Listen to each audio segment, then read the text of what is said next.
ल आजको हाम्रो यो संवादको विषय सेन वंशको इतिहास। हामीसँग भएको सामग्रीले मतलब भारतको पश्चिमी भागबाट सुरु भएर नेपालको पाल्पासम्म फैलिएको एउटा शक्तिशाली राजवंशको कथा बताउँछ। हो, र यो कथा हैन, यो केवल राजाहरूको सूची मात्रै होइन। बिल्कुलै होइन। यो त एउटा यस्तो वंशको कथा हो जसले भनौँ न अन्त्यमा हार्यो, तर जित्नेहरूको रणनीति र पहिचान बनाउनमा चाहिँ ठूलो भूमिका खेल्यो। एकदमै। यो कथामा हामीले थाहा पाएका कतिपय कुराहरूलाई फरक नजरले हेर्न लगाउने तथ्यहरू छन्।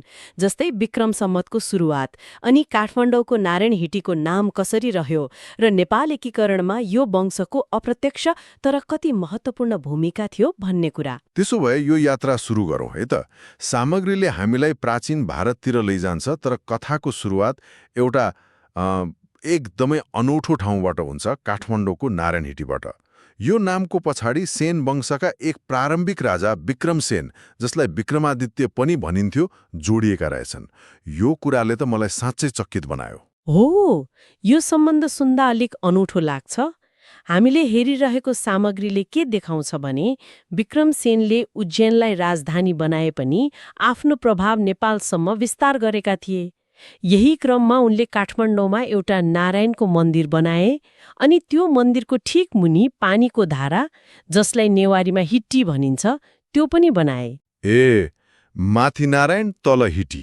हो, यही दुई शब्द मिलेर नारायण हिट्टी बनेको हो भनेर स्रोतमा उल्लेख छ। गजबको कुरा। काठमाडौँको मुटुमा रहेको ठाउँको नाम उज्जैनबाट आएका एक राजाले दिएका रहेछन्। तर यो भन्दा पनि महत्त्वपूर्ण कुरा त विक्रम सम्वतको सुरुवात हो नि, होइन र? हो नि। सामग्रीमा भनिएको छ कि उनले नेपालका किसानहरूको ऋण तिरिदिए। यो त राजाले गर्ने सामान्य कामभन्दा धेरै ठूलो कुरा हो। पक्कै पनि यो केवल आर्थिक सहयोग थिएन, यो एउटा राजनैतिक र सामाजिक सन्देश थियो। स्रोतले के भन्छ भने जुन दिन उनले किसानहरूको ऋण तिरिदिए, अर्थात् वैशाख 1 गते, त्यही दिनदेखि उनकै सम्मानमा विक्रम सम्वत सुरु भयो। वाह! एउटा राजाले गरेको सामाजिक कार्यले कसरी सिङ्गो पात्रो वा युगको सुरुवात गर्न सक्छ भन्ने यो एक शक्तिशाली उदाहरण हो। यसले उनको शासनको प्राथमिकता के थियो भन्ने पनि देखाउँछ। त्यसपछि कथाले अर्कै मोड लिन्छ। समय बित्दै जाँदा भारतमा राजनीतिक उथलपुथल सुरु हुन्छ। मुस्लिम आक्रमण बढेपछि सेन वंशका अर्का राजा तुथा रायसेनले आफ्नो धर्म र सम्मान जोगाउन उत्तरतिर मतलब नेपालतिर लाग्ने निर्णय गरे। हो, यो उनीहरूको लागि एउटा टर्निङ पोइन्ट नै थियो। यो पलायन मात्र थिएन, यो नयाँ भविष्यको खोजी थियो। विक्रम सम्वत 1306 उनले चम्पारणको राजपुरमा नयाँ राज्य स्थापना गरे। तर मलाई सबैभन्दा रोचक के लाग्यो भने उनीहरूको त्यो दुईवटा राजधानीको अवधारणा हो। त्यो त एकदमै व्यवहारिक देखिन्छ। गर्मीमा शीतल हुने पहाडी ठाउँ पाल्पाको रिब्दीकोट, अनि जाडोमा न्यानो हुने मधेसको राजपुर। यसले त उनीहरूको रणनीतिक सोच कति गहिरो थियो भन्ने देखाउँछ नि, होइन र? मौसम अनुसार राजधानी सार्नु भनेको शासनलाई सहज बनाउनु मात्र होइन, पहाड र मधेस दुवै क्षेत्रमा आफ्नो पकड बलियो बनाउनु पनि थियो। सेन राज्यको जग नै पहाड र मधेसको सङ्गममा बसेको थियो भन्ने स्पष्ट पार्छ। उनीहरूले शासन मात्र गरेनन्, भाषा र संस्कृतिलाई पनि निकै महत्त्व दिएको देखिन्छ, खास गरी राजा खामराज सेनको पालामा। हाम्रो सामग्रीमा उल्लेख छ कि उनले मैथिल महाकवि विद्यापतिलाई आफ्नो दरबारमा बोलाएर सम्मान गरे। र त्यो सम्मान केवल औपचारिक मात्र थिएन। त्योभन्दा अगाडि सेनहरूको दरबारी भाषा संस्कृत र अवधी मात्रै थियो। तर खामराज सेनले मैथिलीलाई पनि औपचारिक भाषाको रूपमा समावेश गरे। एउटै राज्यमा तीन-तीनवटा भाषा? हो, एकै राज्यमा तीन-तीनवटा भाषालाई औपचारिक मान्यता दिनु त्यो समयमा कति प्रगतिशील सोच थियो होला। साँच्चै यो त एकदमै उदारवादी नीति देखिन्छ। कि यो त्यति बेलाको लागि सामान्य थियो? बिल्कुलै थिएन। प्राय राज्यहरूले एउटै भाषालाई प्राथमिकता दिन्थे। तीनवटा भाषालाई सँगै लैजानुले सेन राज्य सांस्कृतिक रूपमा कति धनी र बहुलतालाई सम्मान गर्ने खालको थियो भन्ने देखाउँछ। अनि यो प्रभावपछि काठमाडौँ उपत्यकासम्म पनि पुग्यो भनिएको छ। हो, खामराजपछि आएका राजा चन्द्रसेनले राज्यलाई पूर्वमा कोशी नदीसम्म फैलाए। तर उनको चिनारी सैन्य विजय भन्दा पनि धार्मिक र सामाजिक निर्माणमा बढी देखिन्छ। जस्तै सप्तरी, हनुमाननगर जस्ता ठाउँहरूको नामकरण, होइन? सामग्रीमा भनिएको छ कि उनले सप्तऋषिका मूर्ति स्थापना गरेको ठाउँ सप्तरी बन्यो, हनुमानको मूर्ति राखेको ठाउँ हनुमान नगर भयो। यी नामहरू आज पनि प्रयोगमा छन्। हो, इतिहास कसरी वर्तमानसँग जोडिएर बसेको छ भन्ने यो राम्रो उदाहरण हो। यी ठाउँका नामहरू केवल नाम मात्र होइनन्, ती सेन राजाहरूले छोडेका सांस्कृतिक पदचिह्न हुन्।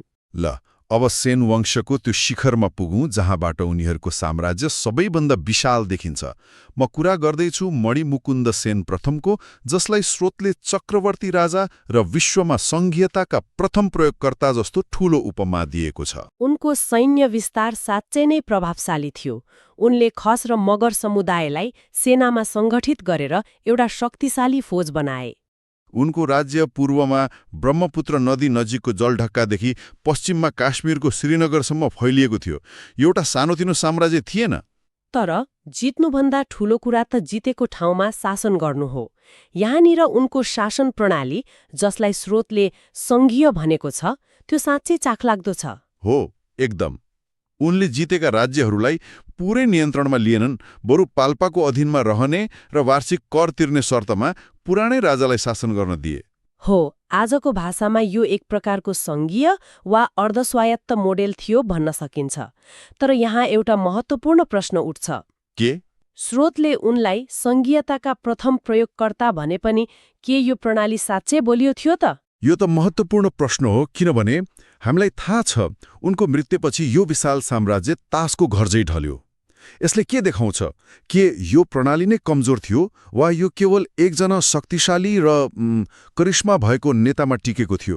ठ्याक्कै, यो इतिहासको एउटा क्लासिक पाठ हो। एउटा उत्कृष्ट प्रणाली पनि त्यसलाई धान्ने बलियो संस्थाहरू बिना काम लाग्दैन।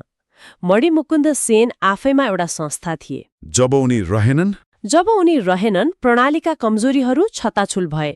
उनका आफ्नै छोराहरू र क्षेत्रीय शासकहरूले विद्रोह गरे र त्यो विशाल राज्य टुक्रा टुक्रा भयो। यो त एउटा दुःखद अन्त्य भयो। एकजना मान्छेले जीवनभर लगाएर बनाएको साम्राज्य उनकै छोराहरूले 3 वर्षमा भत्काइदिए। हो, एकदमै। यो लगभग शेक्सपियरको नाटक जस्तै सुनिन्छ। अनि स्रोतमा अर्को कुरा पनि उल्लेख छ। पृथ्वीनारायण शाह र रणबहादुर शाहको पालामा सेन दरबारमा भएको आगजनी र लुटपाटले गर्दा धेरै ऐतिहासिक प्रमाणहरू नष्ट भए रे। हो, योले इतिहासकारहरूको लागि ठूलो चुनौती खडा गरेको छ। सेन वंशको इतिहासका धेरै पक्षहरू आज पनि अस्पष्ट हुनुको एउटा प्रमुख कारण यो पनि हो। हामीसँग भएका टुक्रा टाक्री जानकारी जोडेर मात्रै हामीले यो कथा भन्न सकिरहेका छौं। साम्राज्य टुक्रिए पनि सेन वंशको कथा सकिएको थिएन। बरु यहाँबाट उनीहरूको भूमिका झन रोचक र निर्णायक देखिन्छ, खास गरी गोर्खा र नेपाल एकीकरणसँगको सम्बन्धमा। हो, यो सम्बन्ध राजा गन्धर्व सेनको पालाबाट सुरु हुन्छ। गन्धर्व सेन? हो, गन्धर्व सेनलाई स्रोतले एक न्यायप्रिय राजाको रूपमा चित्रण गर्छ, जो हफ्तामा एक पटक टुण्डी खेलमा जनताको गुनासो सुन्थे। तर उनको सबैभन्दा दूरगामी निर्णय थियो आफ्नी छोरी कौशल्यावतीको विवाह गोर्खाका राजा नरभूपाल शाहसँग गरिदिनु। यही वैवाहिक सम्बन्धले इतिहासको धारा नै परिवर्तन गरिदियो। किनभने यिनै पाल्पाली राजकुमारी कौशल्यावतीको कोखबाट पृथ्वीनारायण शाहको जन्म भयो। एकदम। यसको मतलब नेपाल एकीकरणका प्रणेतामा सेन वंशको रगत र संस्कार दुवै थियो। तर कथामा अर्का एकजना पात्र छन् जसको भूमिका झनै महत्त्वपूर्ण देखिन्छ। युवराज उद्योत सेन, पृथ्वीनारायण शाहका मामा। उद्योत सेनको भूमिका साँच्चै नै महत्त्वपूर्ण छ। स्रोतले के भन्छ भने पृथ्वीनारायण शाहले काठमाडौँ उपत्यका जित्ने योजना बनाएपछि सल्लाह लिन आफ्ना विद्वान मामालाई गोर्खा बोलाए। उद्योत सेनले दिएको सल्लाह सामान्य थिएन, त्यो एउटा पूरा रणनीतिक ब्लुप्रिन्ट थियो। एकछिन है, मलाई यो कुराले अलिकति सोच्न बाध्य बनायो। हामीले इतिहासमा पढ्दा नेपाल एकीकरणलाई पृथ्वीनारायण शाहको एकल सोच र बहादुरीको रूपमा चित्रण गरिन्छ। तर यहाँ त स्रोतले भनिरहेको छ कि त्यसको रणनीतिक खाका पाल्पाबाट आएको थियो। यो कुरा हाम्रो सामान्य इतिहासको भाष्यमा किन त्यति धेरै आउँदैन? यो एकदमै जायज प्रश्न हो। इतिहास प्राय विजेताले लेख्छ र त्यो क्रममा सहयोगीहरूको भूमिका कहिलेकाहीँ ओझेलमा पर्छ। उद्योत सेनको सल्लाहलाई हेरौँ न। पहिलो, लमजुङ भनेको गरुड हो, त्यसका आँखा छल्नु, अर्थात् पश्चिमको शक्तिशाली छिमेकीलाई नचिढ्याई पूर्वतिर ध्यान केन्द्रित गर्नु। ठिक छ। दोस्रो, सेना परिचालनको मनोवैज्ञानिक रणनीति, आक्रमणका लागि आक्रामक खसहरूलाई अगाडि र रक्षाका लागि धैर्यवान मगरहरूलाई पछाडि राख्नु। र तेस्रो, जुन सबैभन्दा निर्णायक थियो, शत्रुलाई चारैतिरबाट घेरा हालेर आक्रमण गरे मात्र विजय हुन्छ। आर्थिक नाकाबन्दी हो, पृथ्वीनारायण शाहले काठमाडौँ उपत्यका जित्न प्रयोग गरेको आर्थिक नाकाबन्दी यही रणनीतिको कार्यान्वयन थियो। त्यसो भए के हामीले नेपाल एकीकरणलाई एउटा गोर्खा पल्पा स्ट्रेटेजिक जोइन्ट भेन्चरको रूपमा हेर्नुपर्ने हो? तपाईँको शब्द स्ट्रेटेजिक जोइन्ट भेन्चर निकै उपयुक्त छ। यसले पृथ्वीनारायण शाहको महानतालाई कम गर्दैन, बरु उनको सफलताको पछाडि कति धेरै बौद्धिक स्रोतहरू थिए भन्ने देखाउँछ। मतलब उनले सही ठाउँबाट सही सल्लाह लिन सके, त्यो पनि उनको नेतृत्व क्षमताको प्रमाण हो। एकदमै। उद्योतसेन राजा हुनु नपाई बिते, तर उनका छोरा मुकुन्दसेन द्वितीय पनि कम शक्तिशाली थिएनन्। उनले त अवधका नवाबहरूलाई समेत हराएर पाल्पाको सैन्य शक्तिलाई अझै बलियो बनाएका थिए। हो, र उनको कूटनीति पनि उत्तिकै अब्बल थियो। उनले आफ्नी छोरी राजेन्द्र लक्ष्मीको विवाह पृथ्वीनारायण शाहका छोरा प्रताप सिंह शाहसँग गराए। राजेन्द्र लक्ष्मी हो, जसले पछि नायबी शासन चलाउँदा नेपाल एकीकरणलाई पश्चिममा अगाडि बढाइन्। उनले सिक्किम, भुटान र उदाउँदै गरेको इस्ट इन्डिया कम्पनीसँग पनि सन्तुलित सम्बन्ध राखेर पाल्पाको स्वायत्तता जोगाइराखे। उनको शासन व्यवस्थाको नवरत्न सभाको अवधारणा त झनै आधुनिक सुनिन्छ। राज्य चलाउन 9 जना सल्लाहकार, अनि उनीहरूलाई पनि रक्षा, न्याय र शिक्षा जस्ता क्षेत्रमा विभाजित गरिएको। यो त आजको मन्त्री परिषद जस्तै भएन र? एक हिसाबले हो। यसले उनको शासन कति सुव्यवस्थित र विशेषज्ञतामा आधारित थियो भन्ने प्रश्न पार्छ। यो कुनै एक व्यक्तिको लहरमा चल्ने शासन थिएन, यो एउटा प्रणालीमा आधारित थियो। उनको मृत्यु कहिले भयो? सम्वत 1839मा उनको मृत्यु भयो र उनको शासनकाल सेन वंशको राजनीतिक र प्रशासनिक उचाइको अन्तिम बिन्दु जस्तै देखिन्छ। त्यसपछिको इतिहास स्रोतमा त्यति विस्तृत छैन, जसले वंशको प्रभाव क्रमशः कमजोर हुँदै गएको सङ्केत गर्छ। सेन वंशको यो पुरा यात्रालाई फर्केर हेर्दा के देखिन्छ भने उनीहरू केवल विजेता वा शासक मात्र थिएनन्। उनीहरू संस्कृति संरक्षक थिए, दूरदर्शी प्रशासक थिए र अन्त्यमा इतिहासका निर्णायक किङमेकर पनि थिए। विक्रम सम्वतदेखि सङ्घीयताको प्रारम्भिक अभ्यास र नेपाल एकीकरणको रणनीतिक खाकासम्म उनीहरूको प्रभाव आज पनि कुनै न कुनै रूपमा जीवित छ। हो, र यो कथाले हामीलाई इतिहास हेर्ने फरक दृष्टिकोण दिन्छ। हामी प्राय इतिहासलाई एउटा दौडको रूपमा हेर्छौं, जहाँ कोही जित्छ कोही हार्छ।